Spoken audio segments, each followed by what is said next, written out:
we manage to risk our soldiers to secure the lives of the Palestinian civilians so they can move peacefully from the northern part to the southern part. Take a look at this. This is the Israeli tanks, and look at this. Thousands with white flags marching uninterruptedly, peacefully, without being attacked, all the way from the north to the south. This, a month after the massacre, this is the picture you have to understand. Gazans are abandoning Hamas, leaving that area, not willing to be human shields anymore. I've got testimonies of fistfights and a lot of physical confrontations between Hamas people in some bomb shelters and the civilians who said, we're out of here. They wouldn't let them go. In some cases, Hamas put booby trap blockades, and when the civilians tried to reach and move it, they blew up. Diabolic, demonic, satanic, that's who they are. They don't care. In fact, take a look at what their leader said about how many people must die in order for Hamas. Hamas leader Ismail Haniyeh, whose net worth is billions of dollars, he's now in Qatar. He said, women, children, elderly must die in Gaza to help our fight against Israel. That's what he said. And that's the tragedy in this whole thing. There are millions of people around the world that do not know that. Millions of people that are fed by TikTok. TikTok, that is the best way to manipulate the minds of our youngsters. It's all manipulated and orchestrated by China. It is also funded by Iran and Russia to create misinformation, disinformation, to destabilize Western governments, Western societies in the free world. And that is why we see the thousands of people that are marching in the streets of Berlin, of Paris, of Rome, of London, and of Boston, New York, Los Angeles, and more. That's what we have. They don't know the truth. They believe the lie. They believe the propaganda that is sold to them through TikTok and other means. Now, I also want you to understand that as we move into Gaza by the thousands of our soldiers, we're talking about infantry and engineering corps, we're talking about tanks, we're talking about paratroops, and we're talking about people, people from the sea and from the air, of course.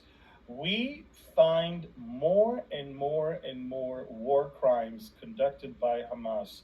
We find rocket launchers and shafts of tunnels in hospitals and clinics, in kindergartens and schools, in playgrounds, in mosques, name it. Look at this playground.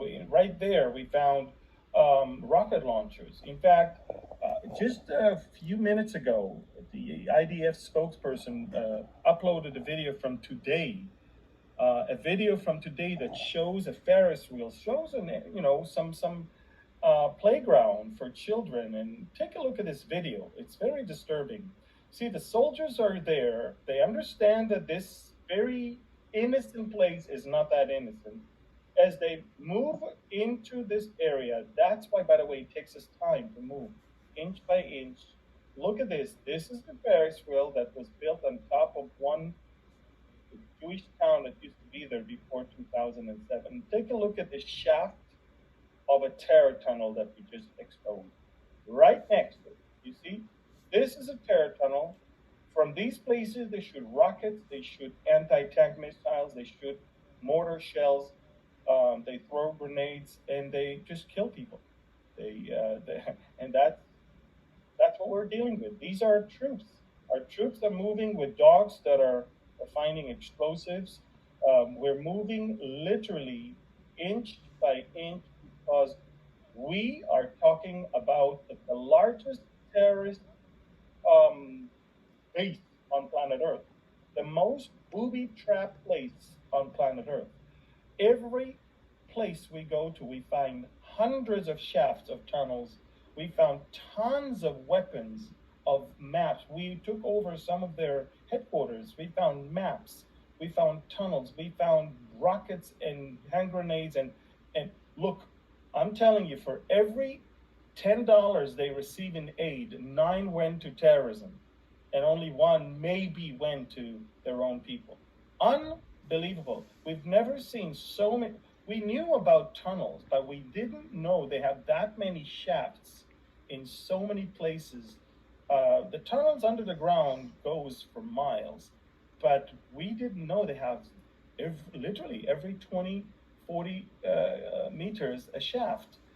The shafts are in every other house. Over 25,000 houses were already destroyed, and we're still finding more and more and more. Most of the Gazans were actually living on rockets and explosives and terror tunnels. Unbelievable. All they did for the last 20 years is store up more weapons and more rockets and more explosives, and their children and their women and their sick people in their hospital, all of that were the human shields. Now, make no mistake, folks, right now, the Israeli military is getting closer and closer and closer to the 3 main hospitals, because we know that this is the headquarters. By the way, take a look at this Qatari hospital. We found, of course, we get a lot of intelligence from the terrorists that we find alive, apart from the hundreds that we've killed so far. But this what you see right now is this is the courtyard of the Qatari Hamad Hospital. That's a shaft of a terror tunnel. I don't know if we have a video, but we surely have those photos you can see. And ladies and gentlemen, we're talking about how Hamas is using civilians. And we find more and more of those. We found launchers that are directly attached to the electric wires are leading into a mosque. So the launcher is outside. The person that activates the launch is inside the mosque. They think that we don't know. We decided to take off the gloves and we destroy mosques because they're not anything but terror bases. Now, we do not destroy hospitals, and that's why we still have left those 3 main hospitals intact. But our soldiers are advancing because we're going to take over the hospitals, and once we get there, we're going to go and get into those tunnels and pull those leaders out. Now, I want you to know, while we do not bomb hospitals, they do bomb hospitals, and our hospital in this town of Ashkelon, Barzilai, has been bombed almost every other day. And the damages to our hospitals are not being shown because this is something we don't want to show to the world. Obviously, Israeli hospitals, are strategic, and we do not want to show what happened. But I can tell you, the Barzilai hospital is targeted and is damaged. And unlike us, that we do not touch any hospital, we destroy things around. We try to get the civilians away so they don't stay there once we enter that compound. Within not anything more than 72 hours, we're going to reach the Shifa hospital and the Indonesian hospital and the Qatari hospital. And all of those hospitals, we've proven to the world, they were built on tunnels when they were constructed. In fact, the Indonesian hospital, we have pictures of when before the hospital was built. The Qatari hospital, the same. These are fairly new hospitals that were built on top of an existing system of tunnels.